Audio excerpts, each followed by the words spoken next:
tax freight train is bearing down on your retirement. To protect yourself, you'll have to harness the power of zero.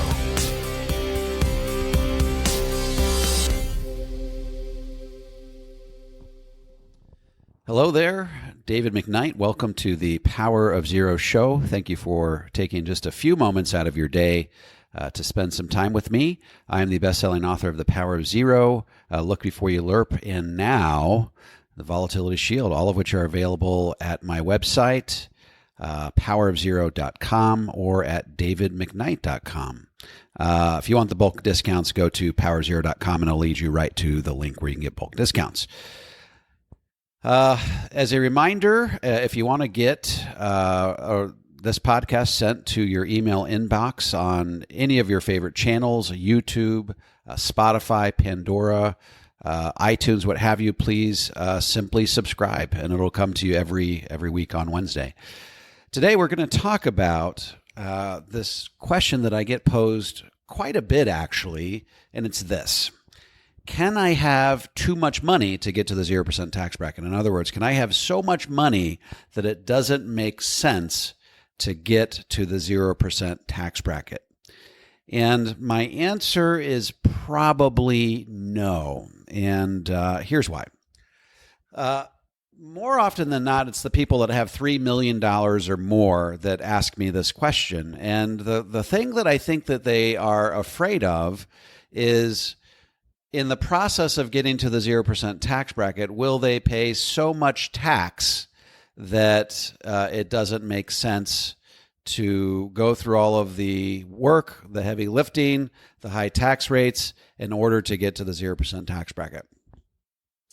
And what it really comes down to is it comes down to, during the course of the next 7 years, when you can avail yourself of the 37% tax bracket, do you feel like that is a good deal? Do you feel like that is a tax rate where 7 years from now or 10 years from now, when tax rates rise dramatically, you'll look back and say, man, I'm glad I paid those taxes. That was a good deal of historic proportion. Or will you look back and say, man, why did I pay the taxes preemptively when I could have just waited and maybe paid a lower tax rate? So a lot of my answer to all of this revolves around required minimum distributions. Now, I want you to think for a minute that the IRS has designed RMDs, or required minimum distributions, to force you to pay taxes on all of the dollars that you have in your tax-deferred account before you die. The goal is for them to get their tax dollars during your lifetime before they die, so that you don't squirrel it all away and they're not able to have a predictable and repeatable stream of income so that they can pay their tax bills. Remember, the U.S., in the cumulative 401ks and IRAs across the country, there's about $22 trillion. And the IRS wants to be able to have some sort of predictability. They want to be able to know when they can start drawing down tax dollars on those accounts. And so starting at age 70 and a half, or April 15th, following 70 and a half, they will force you to take 3.65%. Now, that number goes up every year. The next year, 71, it goes up to 3.78%, then 3.91%, then 4.05%, all the way up till, by the time you're 85, it's 6.76%. So you can start to see how, if you're not taking a lot of risk in those types of accounts, you're not getting huge rates of return, you can really start to spend down those assets, or be forced to spend down those assets during your lifetime. So even if you have, and today, for today's example, we're going to use the number $5 million. If you have $5 million that first year, you're going to be taking, about $175,000 out. That's how much they're going to force you to take out. 3.65% of $5 million is going to get you in the $175,000 area. Well, the next year, you're looking at taking a little bit more, a little bit more, a little bit more. Before you know it, you are bumping up into the equivalent of the, after 2026, we're talking about, getting past the 28% tax bracket into the 33% tax bracket, the 35% tax bracket. And before you know it, if you have $5 million, you could very easily be, depending on the age in which you're forced to draw these assets down, you could be in the highest marginal tax bracket, certainly higher than what you could be today if you preemptively started to shift these dollars to tax-free. Even if you were paying 37%, the whole point of the power of zero worldview is that we think even 10 years from now, the tax rates are going to be dramatically higher than they are today. So if tax rates rise dramatically, the equivalent of the 37% tax bracket could be 50%, in which case you'll look back on the years 2019 through 2025 and say 37% really was a good deal. Why did I not take advantage of it? So you have to look at all of this in context.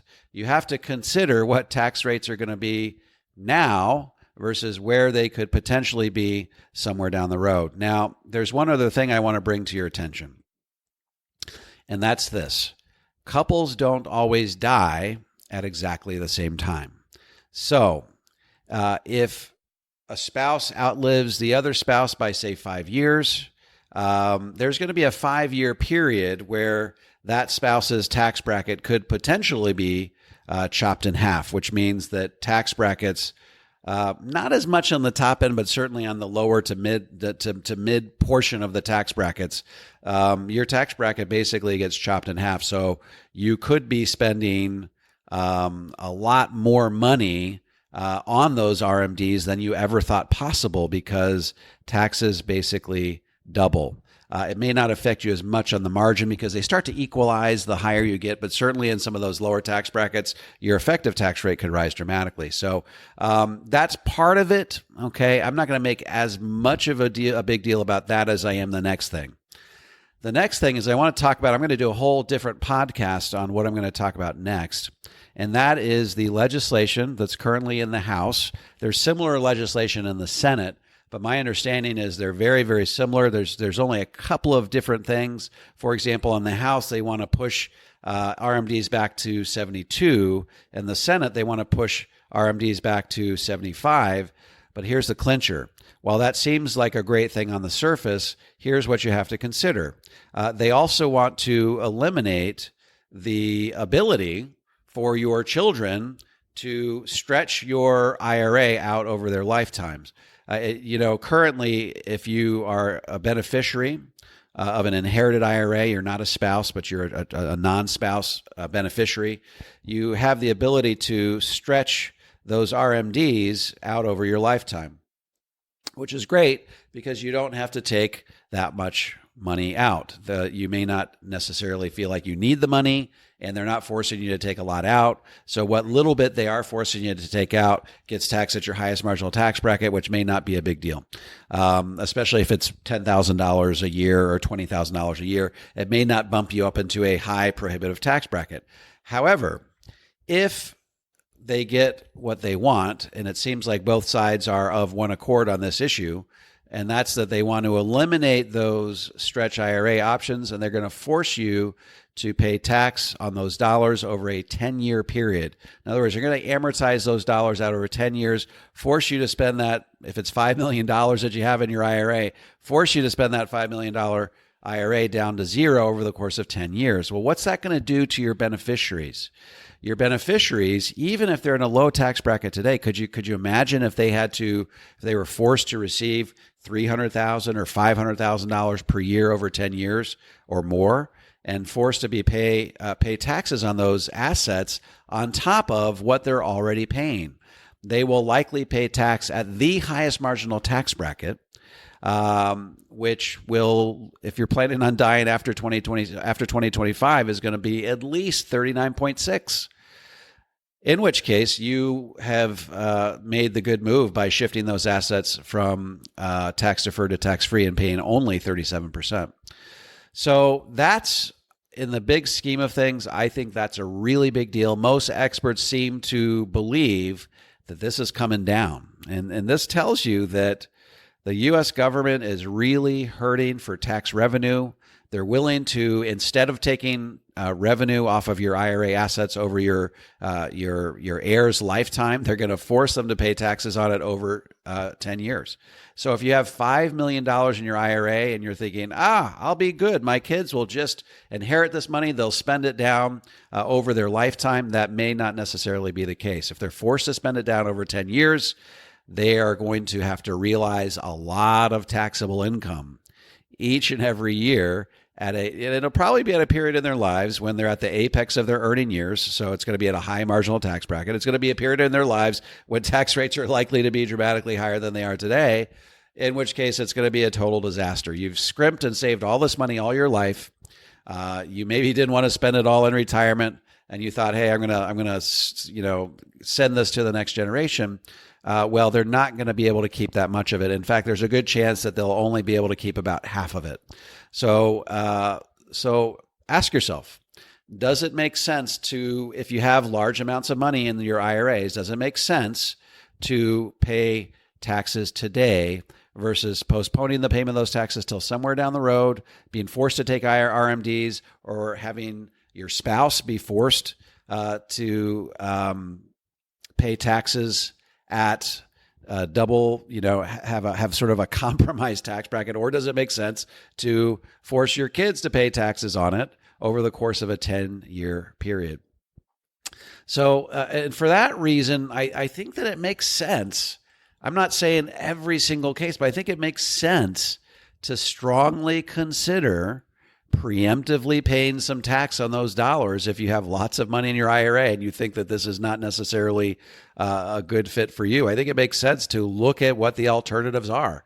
If you're not going to shift that money to tax-free today, what's it going to look like either for your spouse when you die, or what's it going to look like for your heirs? And I don't think either of those scenarios are all that great. Now, if you have a ton of money sitting in your taxable bucket, that may be a different story. Now, I happen to believe that if you can get money in your taxable bucket shifted over to tax-free, then it's going to grow more productively, whether it's by way of a Roth IRA, or particularly, chances are if you have that much money, you can't do a Roth IRA, but particularly if you are looking to shift some of that taxable money into life insurance, I think that mathematically your money can grow more efficiently. But even if we discard the whole discussion on life insurance, I think there's another consideration, and that's if you have a lot of money in your taxable bucket, you're going to receive a stepped up basis when it gets passed on to your heirs. So those taxable dollars are going to be treated differently than your tax deferred dollars. So while I do think that those taxable bucket dollars could grow more efficiently if you shifted it to tax-free, especially if you amortize the difference between taxable and tax-free over a 30-year retirement or what have you, I'm not as worried about it from an inheritance perspective, because you would get that stepped up basis. Now, will they ever try to remove or take away that stepped up basis? Probably. And as I've always said, as we slip further and further into insolvency as a country, we are starting to look at a situation where the government is putting all options on the table in terms of garnering more revenue. So this is just a little bit of food for thought. If you find yourself in a position where you say, hey, I've got too much money to get to the 0% tax bracket, I think there's a number of considerations you should think about. I think that that's not always the case. I think if you have a lot of money, the IRS is going to get their money one way or the other. So you have to consider, if you're not going to pay the tax, who is going to pay the tax? Could it be your spouse at a compromise, what I call a compromised tax bracket, or could it be your children being forced to pay it down over 10 years? So that is the show for today. Again, subscribe to the podcast if you are looking for a Power of Zero advisor. Certainly go to davidmcknight.com or talk to the person that gave you the Power of Zero book, and they can certainly ask them some pointed questions about the Power of Zero paradigm. If they answer those questions to your satisfaction, they're probably a good person to talk about this. Otherwise, you can always contact us by way of davidmcknight.com. For those of you who have not read the Volatility Shield yet, it's really starting to spread the message of that book. Remember, it's a fictional novella. It's only 100 pages long, but it tells the story of someone who is trying to figure out how they're going to stretch their retirement dollars as much as they possibly can.